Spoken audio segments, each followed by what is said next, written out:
नमस्कार। आकाशवाणी से विश्व दर्पण के साथ मैं कनकलता।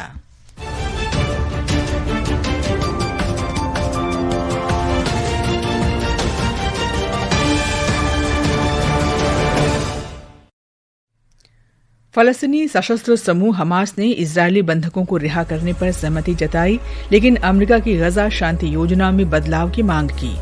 प्रधानमंत्री नरेंद्र मोदी ने गजा में शांति स्थापित करने में अमेरिका के राष्ट्रपति डोनाल्ड ट्रंप के नेतृत्व का स्वागत किया। अमेरिका ने वेनेजुएला के पास मादक पदार्थ ले जा रहे जहाज पर फिर से हमला किया। 4 नार्को आतंकवादी मारे गए। ड्रोन देखे जाने के बाद जर्मनी का म्यूनिख हवाई अड्डा बंद किया गया और विश्व पैरा एथलेटिक्स चैंपियनशिप में कल भारत ने 2 स्वर्ण और 2 कांस्य सहित कुल 4 पदक जीते। भारत के पदकों की संख्या 15 हुई।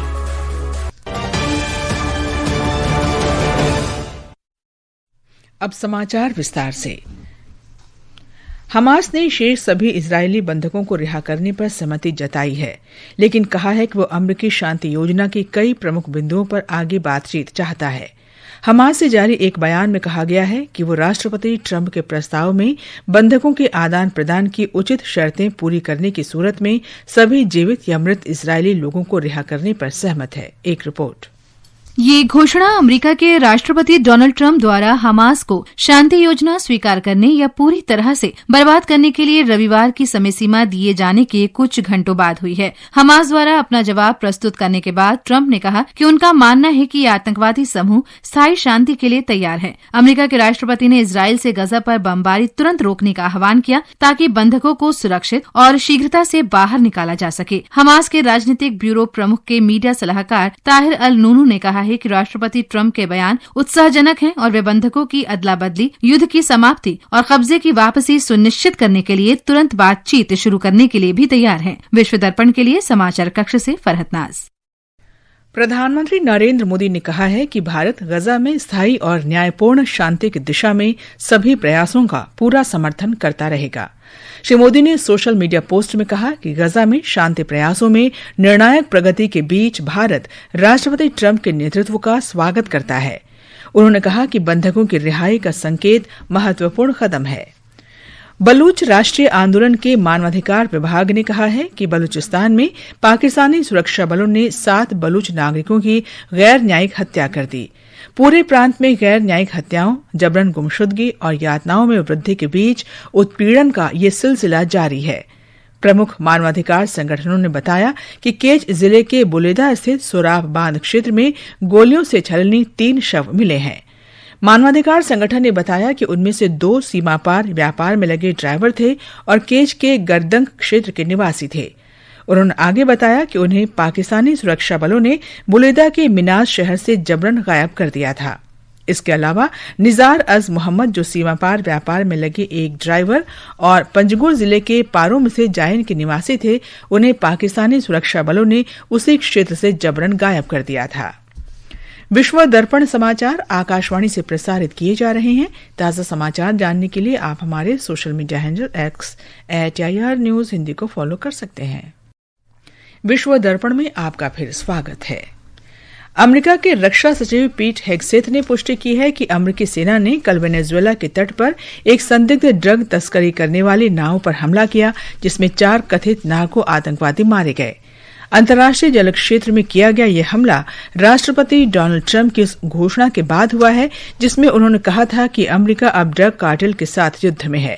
उन्होंने कार्टेल के सदस्यों को गैर कानूनी लड़ाके घोषित किया है, जिससे युद्ध के दौरान लक्षित सैन्य कार्रवाई का अधिकार मिल गया है। आलोचकों ने चेतावनी दी है कि इन अभियानों से वेनेजुएला के साथ तनाव बढ़ने का खतरा है, जिसकी सरकार ने क्षेत्र में अमेरिकी सैन्य उपस्थिति और कार्रवाइयों की निंदा की है।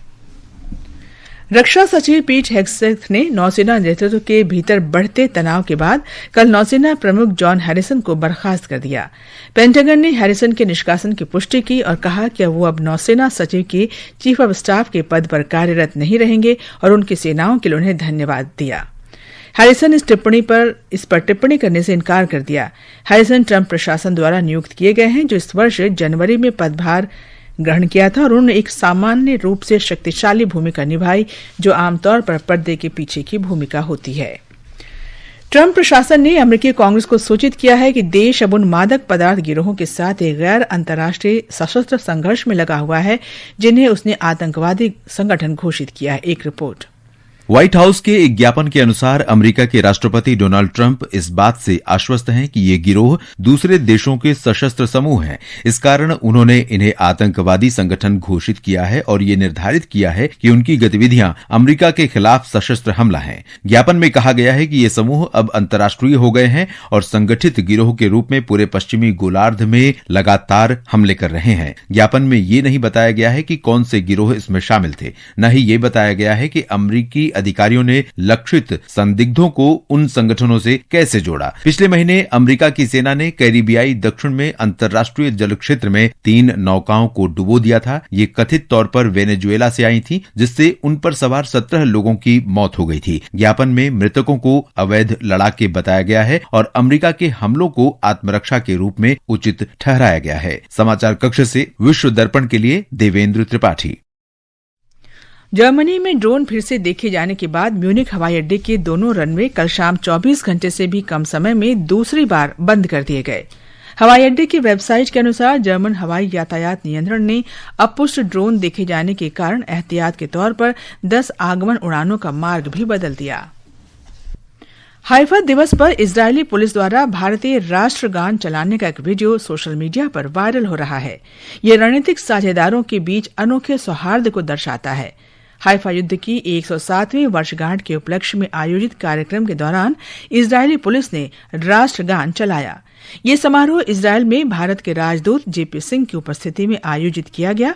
इजरायल स्थित भारतीय दूतावास ने सोशल मीडिया पोस्ट में इस कार्यक्रम का वीडियो साझा करते हुए कहा कि हाइफा युद्ध की 107वीं वर्षगांठ का गौरवपूर्ण स्मरण है।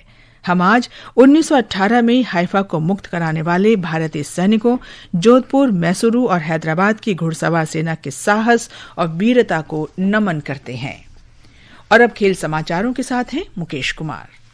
नई दिल्ली में विश्व पैरा एथलेटिक्स चैंपियनशिप में कल भारत ने 2 स्वर्ण और 2 कांस्य पदक सहित 4 पदक जीते। निशात कुमार ने ऊंची कूद के T47 वर्ग और सिमरन शर्मा ने 100 मीटर दौड़ के T12 वर्ग में स्वर्ण पदक जीता। प्रदीप कुमार ने डिस्कस थ्रो F64 स्पर्धा में और प्रीति पाल ने 200 मीटर दौड़ के T35 वर्ग में कांस्य पदक अपने नाम किया। पदक तालिका में भारत 6 स्वर्ण, 5 रजत और 4 कांस्य पदकों के साथ कुल 15 पदक जीतकर चौथे स्थान पर है। ब्राजील 12 स्वर्ण के साथ पहले, चीन 9 स्वर्ण के साथ दूसरे और पोलैंड 8 स्वर्ण के साथ तीसरे स्थान पर है। उधर अहमदाबाद में वेस्टइंडीज के साथ पहले क्रिकेट टेस्ट के तीसरे दिन भारत आज पहली पारी में 5 विकेट पर 448 रन से आगे खेलेगा। ध्रुव जुरैल, रविंद्र जडेजा और केएल राहुल के शतकों की बदौलत भारतीय टीम ने वेस्टइंडीज पर 286 रन की महत्वपूर्ण बढ़त हासिल कर ली है। कल का खेल समाप्त होने के समय जडेजा 104 और वाशिंगटन सुंदर 9 रन पर खेल रहे थे। जुरैल ने 125 और राहुल ने 100 रन बनाए। इससे पहले वेस्टइंडीज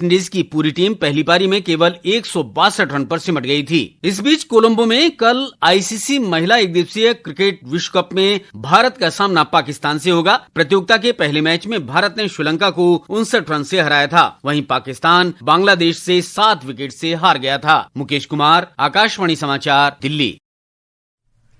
लाओस मौसम ब्यूरो ने तूफान मातमो के कारण देश भर में 7 अक्टूबर तक मूसलाधार बारिश की चेतावनी जारी की है। अधिकारियों ने लोगों को संभावित बाढ़ और भूस्खलन के लिए तैयार रहने की सलाह दी है। तूफान मातमो 20 किलोमीटर प्रति घंटे की रफ्तार से आगे बढ़ रहा है। तूफान के फिलीपींस से होते हुए लाओस में प्रवेश करने की आशंका है। लाओस के कई प्रांत लगातार बारिश के कारण बाढ़ का सामना कर रहे हैं। मातमो इस वर्ष फिलीपींस में आने वाला 16वां उष्णकटिबंधीय चक्रवात है। अंत में मुख्य समाचार एक बार फिर। फलस्तीनी सशस्त्र समूह हमास ने इजरायली बंधकों को रिहा करने पर सहमति जताई, लेकिन अमेरिका की गजा शांति योजना में बदलाव की मांग की। प्रधानमंत्री नरेंद्र मोदी ने गजा में शांति स्थापित करने में अमेरिका के राष्ट्रपति डोनाल्ड ट्रंप के नेतृत्व का स्वागत किया। अमेरिका ने वेनेजुएला के पास मादक पदार्थ ले जा रहे जहाज पर फिर से हमला किया। 4 नार्को आतंकवादी मारे गए। ड्रोन देखे जाने के बाद जर्मनी का म्यूनिख हवाई अड्डा बंद कर दिया गया और विश्व पैरा एथलेटिक्स चैंपियनशिप में कल भारत ने 2 स्वर्ण और 2 कांस्य सहित कुल 4 पदक जीते। भारत के पदकों की संख्या 15 हुई। इसके साथ ही विश्व दर्पण का ये अंक समाप्त हुआ। नमस्कार।